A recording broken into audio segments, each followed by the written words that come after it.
Here are some problems related to our topic, engine testing, design, and performance. Guided problem solving number 1.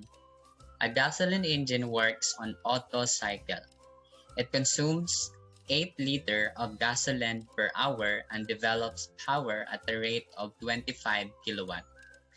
The specific gravity of gasoline is 0.8 and its calorific or heating value is 44,000 kilojoules per kilogram.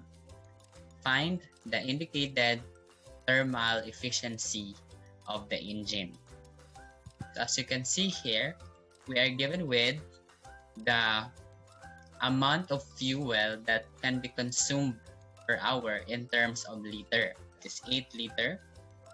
Also given with the power developed by the engine. So this is talking about the brake power, which is 25 kilowatt. Our SG is 0.8, which we can use to get the density. And then we have the calorific value of gasoline fuel, which is 44,000 kilojoules per kilogram. And we are looking for the indicated thermal efficiency. So our indicated thermal efficiency is just the ratio of the indicated power to the total power input from the fuel. So therefore, we need to compute for the indicated power, the mass of the fuel, and we use the heating value to get that value. So our flow of solution should be to determine the indicated power as well as the mass of the fuel so that we can get the indicated thermal efficiency. So first, we are going to calculate the heat supplied to the engine from the burning of the fuel using the formula mass of the fuel times the heating value. And we know that mass can be written as density times volume. That's why we have here density times volume times the heating value. And since we do not have the value for the density of the fuel, but we have the SG, then we can use that SG and then multiply it by 1,000 to get that density of the fuel. And since we are already given with the mass, the volume flow rate of the fuel, that is 8 liter, we'll just have to convert it later on and multiply it with the heating value that is also given based on the problem. So when we substitute those values, so we need to convert the volume of the fuel to the desired unit, which is meter cube per second. That's why we have to multiply it by the conversion factor and then substitute the value of the heating value. So the heat supplied is just 78.22 kilowatt. And finally, we can determine the indicated thermal efficiency using the formula, and we are given with the work net, which is 25 kilowatt. Here, since there is no other way by which we can get the brake power, we can take the given power already as the indicated power. So our brake thermal efficiency, therefore, our indicated thermal efficiency rather, is just the given work divided by the heat supplied. And that is 25 kilowatt over 78.22 kilowatt. So we have 31.96%. So the indicated thermal efficiency of the engine is around 32%, meaning the remaining 70% of the energy or power that is produced from the chemical reaction or combustion of the fuel is lost, and the only 30% is used for our engine. Guided problem solving number 2.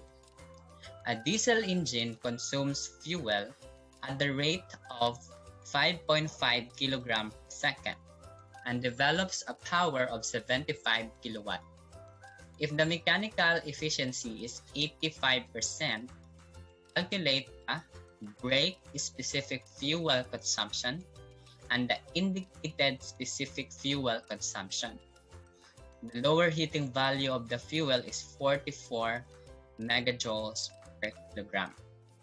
So here, we are to look for the BSFC, which is just the mass of the fuel divided by the brake power, while the ISFC is the mass of the fuel divided by the indicated power. So first, we can solve for the BSFC since we are already given with the mass of the fuel, which is 5.5 grams per second, and the power that is developed, or the useful power, is 75 kilowatt. So substituting this value to the formula, mass of the fuel divided by brake power, our brake-specific fuel consumption is 0.073 grams per kilowatt second. And for our indicated specific fuel consumption, we need to calculate first for the indicated power. Using the formula, mechanical efficiency is equals to the brake power over the indicated power. And since we are looking for the indicated power, we rearrange the formula such that our indicated power now can be computed using the given brake power of 75 kilowatt, the mechanical efficiency of 0.85. So we substitute the value from the given so that our indicated power is 88.235 kilowatt. So finally, we can determine the indicated specific fuel consumption by substituting the value to the formula. So our indicated specific fuel consumption is 0.06233 grams per kilowatt second. So again, our specific fuel consumption tells us the amount of fuel that we can use to produce that amount of power. So it is also an important performance parameter because fuel consumption has to be low as much as possible. Guided problem solving number 3. 6-cylinder gasoline engine operates on the 4-stroke cycle. The bore of each cylinder is 80 mm and the stroke is 100 mm. The clearance volume per cylinder is 70 cubic centimeter.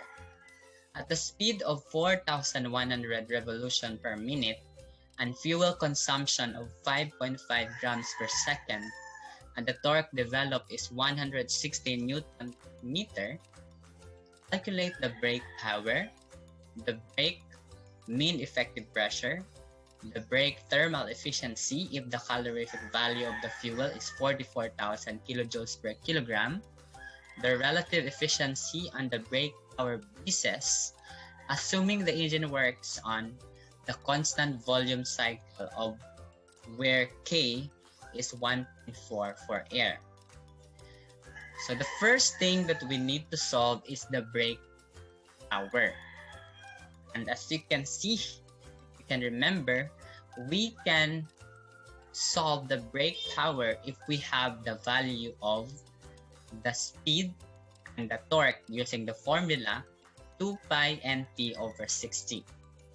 So by direct substitution of the given value n, which is 4,100 revolution per minute, and a torque of 160 Newton meter, we can immediately solve for the brake power.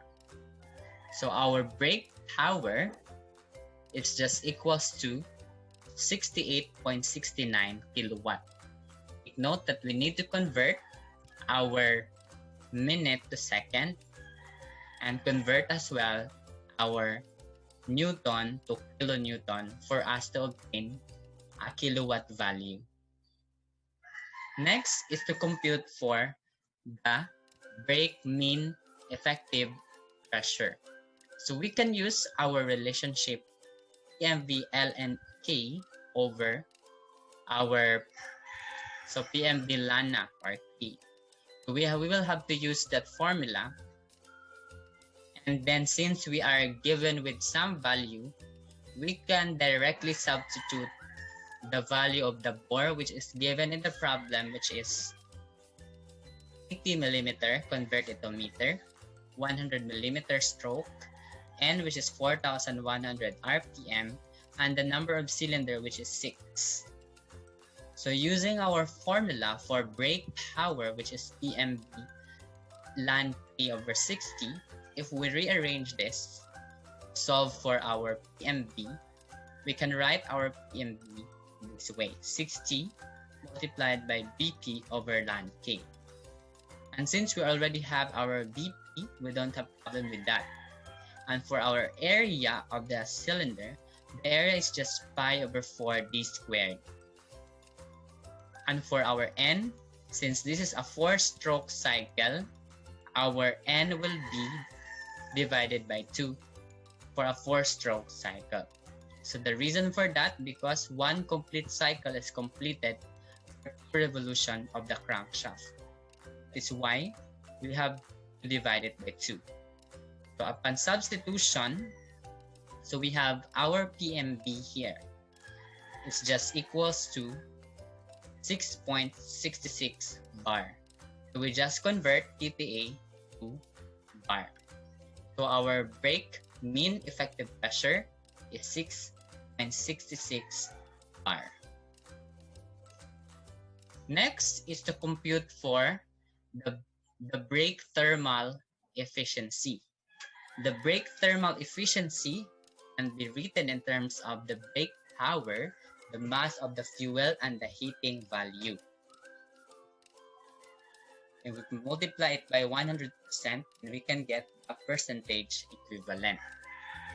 So by substituting the given, our brake thermal efficiency is just 28.84%. So meaning the useful power out for this engine is only 28.34%. The remaining is wasted in other components by friction power. Next is we need to calculate the relative efficiency on a brake power basis, assuming that the engine works on a constant volume cycle.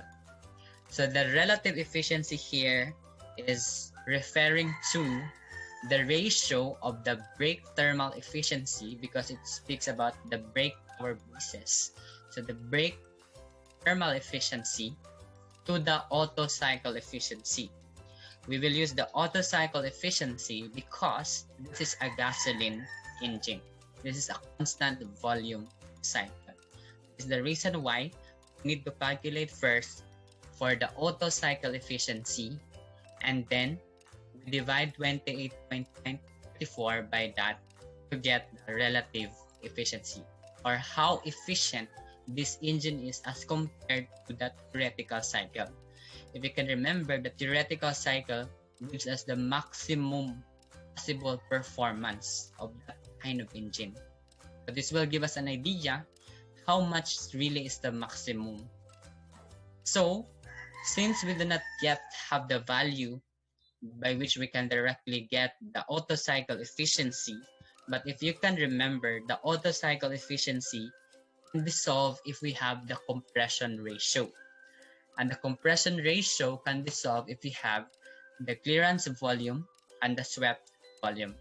That is the reason why we will have to solve first for the swept volume.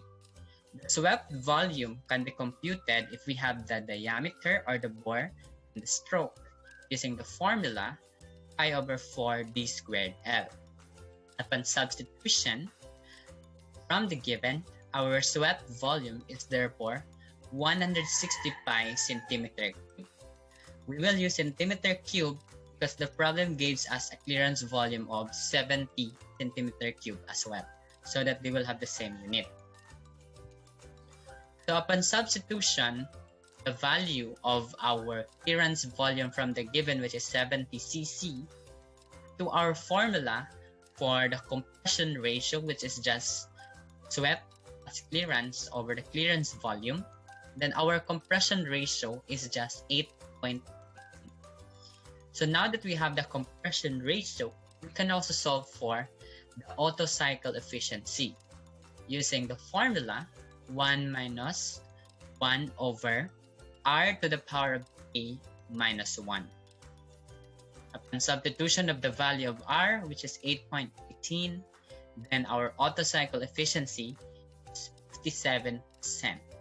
So meaning no matter how much you try to improve this kind of engine, its maximum efficiency is 57% only.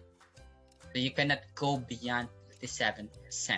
So the perfect or the ideal is 57%, giving this clearance and swept volume. And since we already have the Otto cycle, we can now solve for the relative efficiency, which is just the brake thermal efficiency divided by the Otto cycle efficiency. So our relative efficiency is 50%, meaning we are only able to harness 50% of the potential of this Otto cycle or gasoline engine.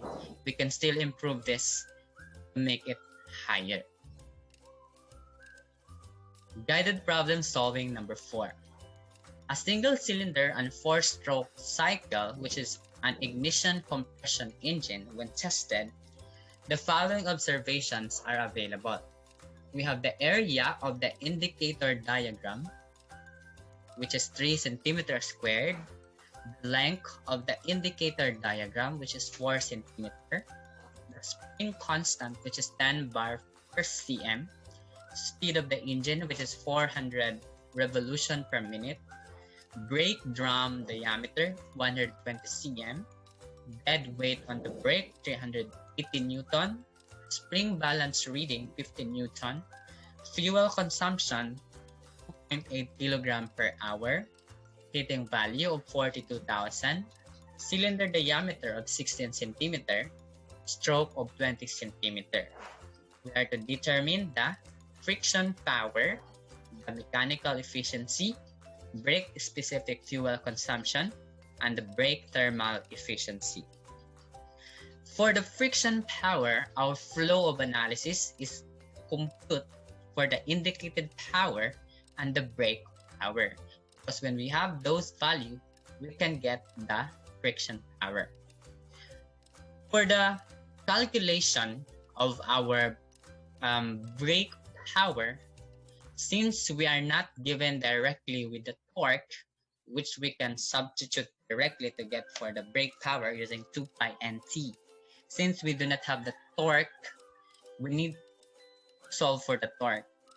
On the other hand, for the indicated power, we need to solve for the indicated MEP for us to use the formula PMI ln K over 60.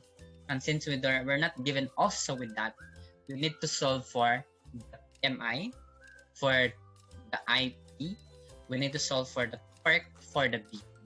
So first, solving the indicated mean effective pressure, we can use the data that we can get from the indicator diagram. So the indicator diagram gives us the area, the length, and the spring constant. These are the values that we can use to get the indicated mean effective pressure. For knowledge about indicator diagram, you can read more about that in some books in the internet or in YouTube. So for the indicated mean effective pressure, we can use the data from the indicator diagram, which is the area of 3 centimeters squared, our spring constant, which is 10 bar per cm, and the length of the indicator diagram. The relationship is that our PMI, or indicated mean effective pressure, is just the product of area and the spring constant divided by the length of the indicator diagram. So if we substitute those values, our indicated mean effective pressure is just 7.5 bar. And since we already have 7.5 bar, we can use our formula for indicated power to solve for that quantity. But first, we need to convert bar to kPa so we can use that formula.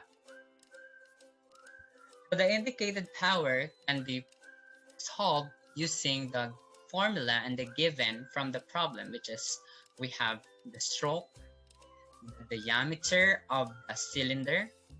So the diameter of the cylinder is 16 cm, that's 0.16 meter. Speed of the engine, which is 400 RPM. And then we have the number of cylinder. This is a single cylinder, so we have 1. So using the formula, IP is equals to PMI ln K over 60. And since this is a 4-stroke cycle, then we have to divide N by 2. And we substitute also the formula for area, which is pi over 4d squared. Then substituting the correct units of the given and the quantity of PMI, then our indicated power is just 10.053 kilowatt. Now that we already have the indicated power, we have to solve it for the brake power.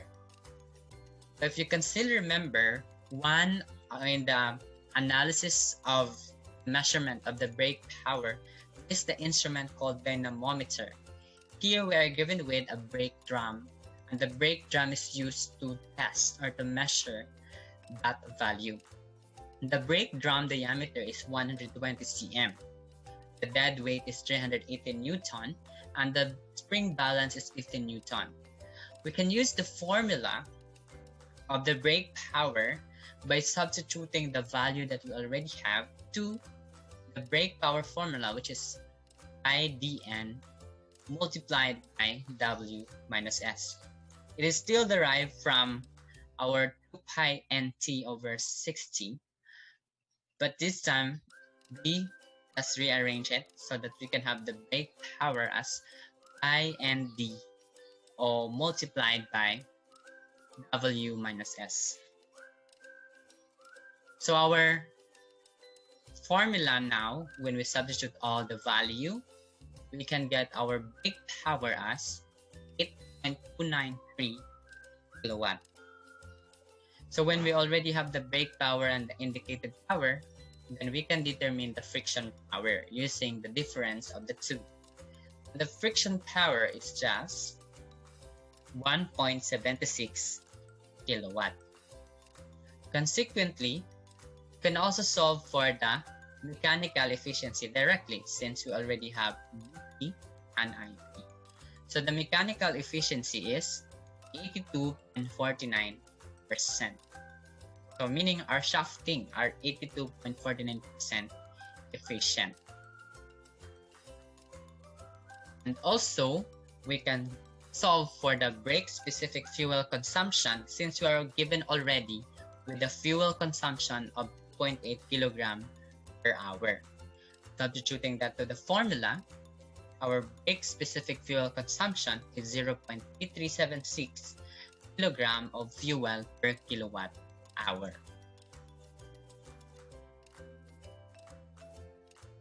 And finally, for the brake thermal efficiency, we just use also the given heating value as well as the brake power that we already computed.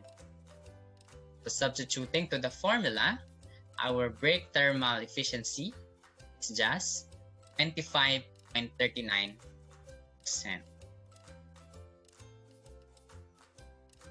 Guided problem solving number 5.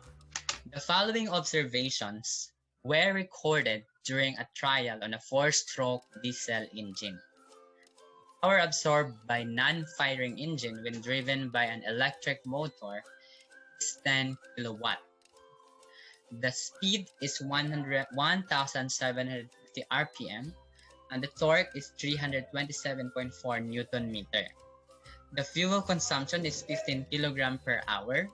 heating value is 42,000 kilojoules per kilogram. Mass of the air is 4.75 kilogram per minute. The mass of the air here refers to the mass of the air that is being sucked into the engine. We also have the mass of the coolant, or the cooling water, for the coolant, which is 16 kilogram per minute. The temperature of the water at the outlet is 65.8 degrees Celsius. The temperature of the gas is 400 degrees Celsius. The temperature of the gas here refers to the exhaust gas. The temperature of the room where the test is conducted is 20.8 degrees Celsius. The specific heat of water, the specific heat of gas is also given. We will draw the heat balance sheet on kilowatt basis. So to draw the heat balance sheet, first we need to know the value of the different heats. The heat that is for useful power output, the heat that is carried by the coolant, the heat that is carried by the exhaust gas, and the heat that are not accounted. So first, for the heat that is equivalent to the effective work, which is the brake power, we can use the given RPM and the given torque using the formula 2 pi nt. So our first heat here, our Q1, is our BP, because this is the useful work. Since we already have the value for N and T, we just substitute automatically and convert it to kilowatt, so that the heat, the rate of heat equivalent to the effective work is just 60 kilowatt.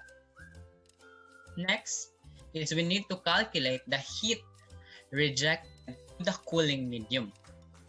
So we need the value, the data about the water, the mass of the water, the specific heat of the water, and the temperature rise of the water. Take note that the test is conducted in the room. So initially, the temperature of the water is equal to the temperature of the room if it is not given, which is the case here. So the temperature of the water initially is 20.8 degrees Celsius. And at the outlet, the temperature is now 65.8 degrees Celsius. So from this data, we can use the formula mass of water, CPW, and delta TW to get for the heat rejected to the cooling medium by energy balance of the heat absorbed by the water and the heat rejected by the engine. So substituting the value, our heat rejected to the cooling medium is 50.28 kilowatt. Next, we need to determine the heat carried away by the exhaust gases. So here we need the data about temperature rise of the gas and then the specific heat of the gas. And since we're not given with the initial temperature of the gas, since these are tested in the room, then we assume that the initial temperature of air is equals to the temperature of the room. That's why our T initial of the gas is 20.8 and the final temperature of the gas upon leaving the exhaust is 400 degrees Celsius. So we can use the formula M gas, Cp gas over delta T gas. Here we are not given directly with the mass of the gas, but we know that the mass of the air, when we add it with the mass of the fuel, the conservation of mass principle is just equal to the mass of the gas. That's why we'll use the formula mass of the gas is equal to mass of the air plus mass of the fuel. The mass of the air is given as 4.75 kilogram per minute. For the mass of the fuel, that's 15 kilogram per hour. We just substitute and convert to kilogram per second so that the mass of the gas is 1/12 kilogram per second. So finally, we can substitute the value to the formula M gas, Cp gas, delta T gas to get the heat carried from the engine with the exhaust gases, and that is 39.5 kilowatt. And finally, for the heat that cannot be accounted, we cannot get that value directly, but we can use the total heat produced by the combustion fuel, and if we subtract the other heats, then we can get that unaccounted heat. First, we need to solve for the total heat produced by the fuel, because when we have this, then we can automatically the remaining to get the unaccounted. So the total heat produced by the fuel is the mass of the fuel times the heating value. So the total heat added is 175 kilowatt, and we can get the unaccounted loss by subtracting the remaining heats. So our heat that is unaccounted is 25.22 kilowatt. So finally, we can draw up the heat balance sheet on kilowatt basis. So here we can see, just get the proportion of the heats that is used for brake power, power loss to the cooling tower, power loss to exhaust, and the unaccounted power. So we can see in this heat balance sheet that our brake tower has the greatest percentage among the total heat produced by the combustion of fuel. So basically, this is a good design.